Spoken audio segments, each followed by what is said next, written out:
Mana shu paytda epizodda kulgi kabi ko'ringan Shabnam sahnalari ham bor. Ammo bu kulgi bekorga emas. Bu kulgi kontrast. Bir tomonda Barno shubha bilan yonadi, bir tomonda Lola onalikni inkor qiladi, boshqa tomonda Shabnam mehr so'raydi. Qarang, mehr so'zi bu qismda qayta chiqadi. Nega? Chunki mehr bu oilalarda eng katta tanqislikka aylangan.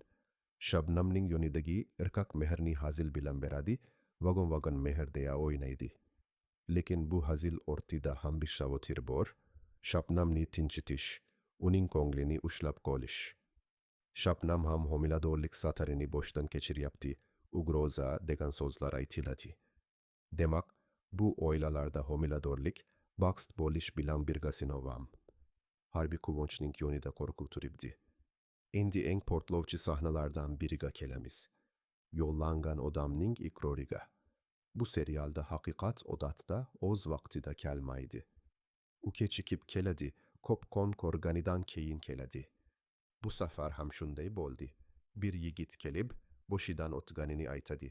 Uyga kirish, kalitning tayyorlab qo'yilgani, divanda uxlab yotgan ayol, uni ichkariga olib kirish, suratga olish, keyin qizi bilan ham suratga tushish. Bu gaplar eshitilganda odamning ichidan sovuq o'tadi. Chunki bu uy degan joyning najislanganini bildiradi. Uyga begona kirgan, uydagi uyqu ham himoyasiz bo'lib qolgan. Demak bu fitna oddiy g'iybat emas, bu maxsus uyushtirilgan, pul bilan qilingan jinoyat. Va bu yigitning vijdon azobi ham juda muhim detal. U kelib uzr so'raydi. Nega uzr so'raydi? Chunki u ham odam. U ham biladi, $5000 bir ayolning nomini tiklab bermaydi. U ham biladi, u sabab bo'lgan sharmandalik bir umr yelkada yuradi. U uzr so'rab o'zini yengillatmoqchi. Lekin bu uzr ham shu oilalarga yengillik bermaydi.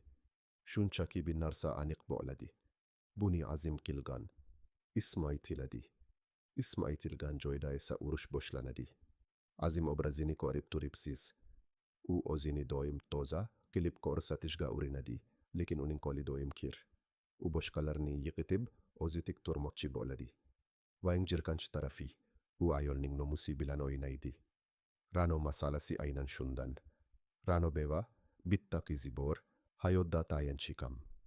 Bunday ayolni fohisha degan so'z bilan urish eng oson, eng arzon, eng qo'rqinchli usul. Azim ham shuni tanlagan.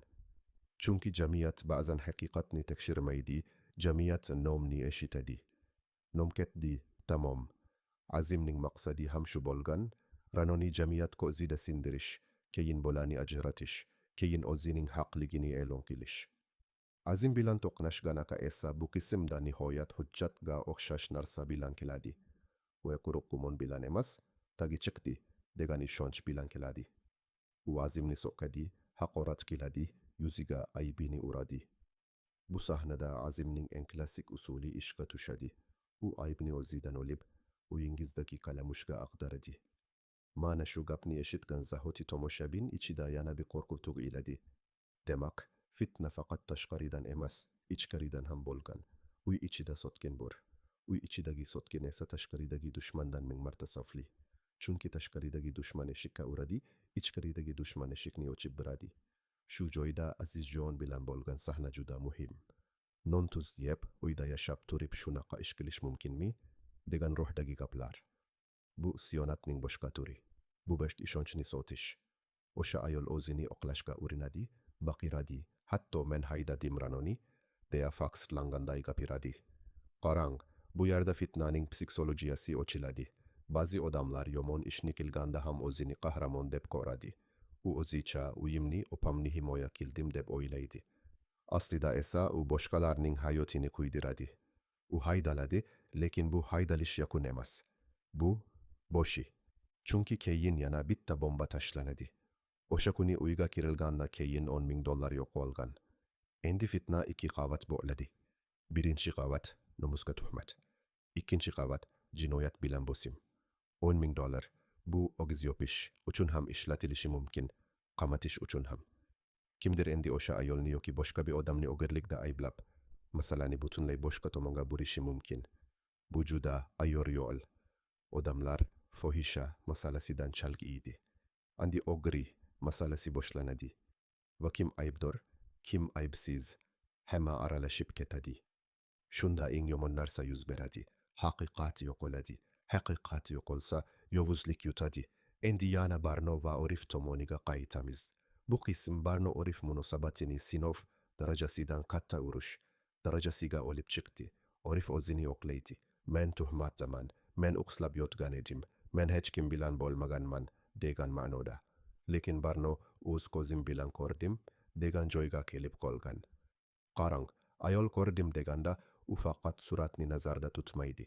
U o'zida o'sha manzarani ko'rib bo'lgan. U kechasi ko'zini yumsayam ko'radi. O'sha ko'rish ruhiy kinoga aylangan. Shuning uchun Orifning oddiy inkori yetmaydi.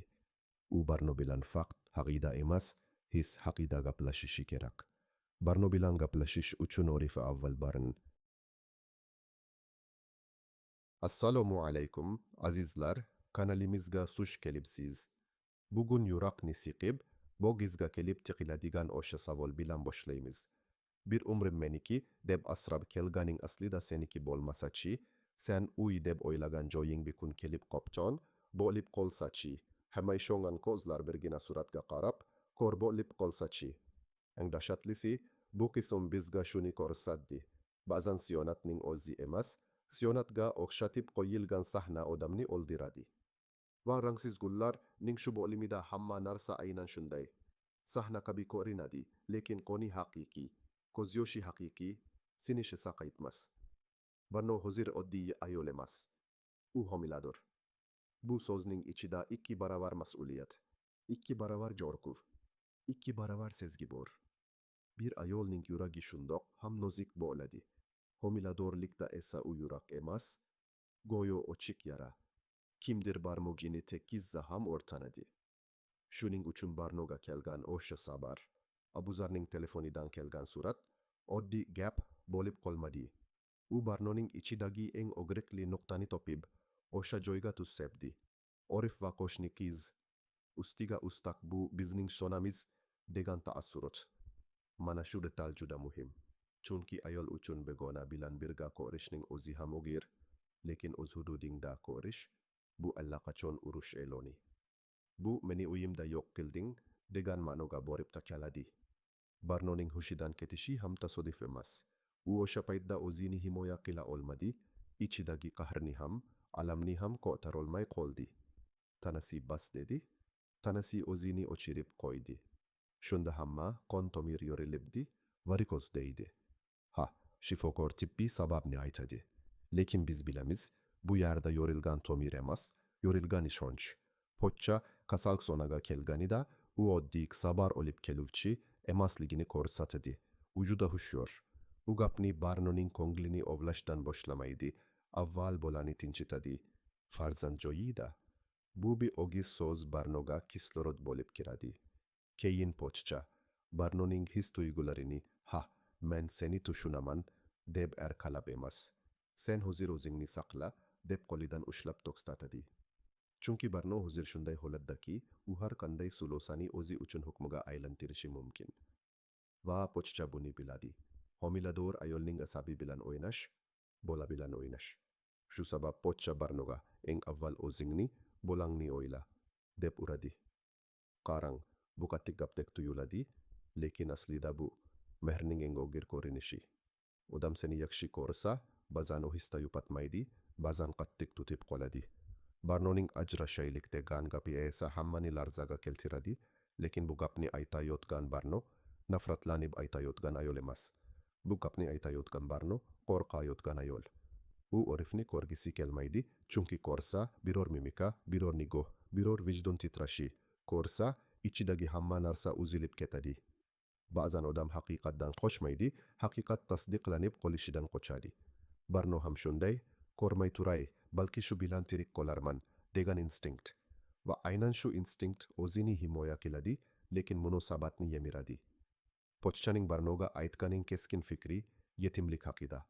Sen ham otaning mehriga zo'r bo'lib ulg'aygansan, endi bolangni ham shunday qilmoqchimisan degan ma'no.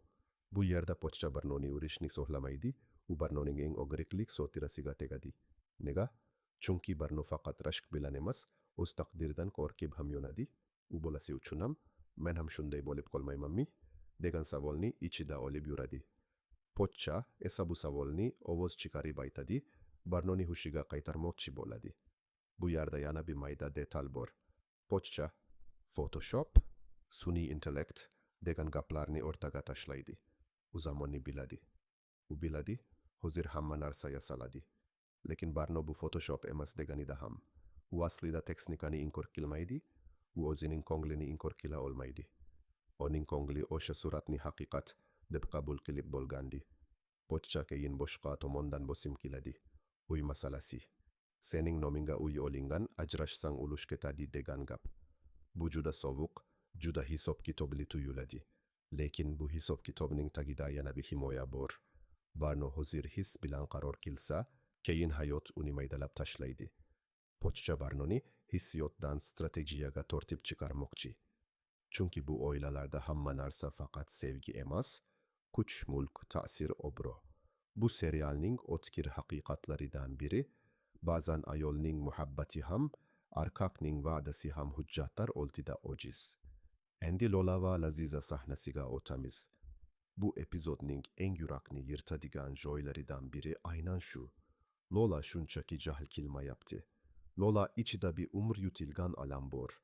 Va bu alam bir joyda portladı, sen mening onam emassan degan gap.